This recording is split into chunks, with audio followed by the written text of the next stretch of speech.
Hey everybody, and welcome to another edition of the Winthrop News Podcast. I'm your host, Spencer Harrison. Today's show will focus on cultural events.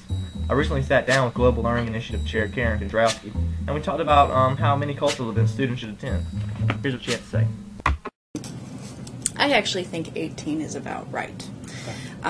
When I started at Winthrop, the number was 24, and because there was no sort of thoughtful reason about what's a good number, so right. 6 a year, 3 a semester. That's 1 a month. That doesn't seem too burdensome.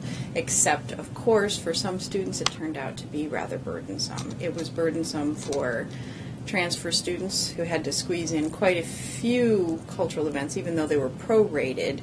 They still had to take what seemed to be a lot of them in a very short period of time. And then for non-traditional students at the time, almost all cultural events were at night.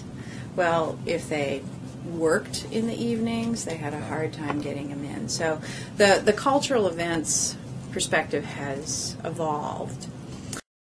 We also spoke about global cultural events and how many of those students have to attend. That out of their 18 cultural events, a certain number have to be global cultural events. That rumor is not true. Okay. If there is a requirement to attend a global cultural event, it is within the context of the course, usually at the instructor's discretion.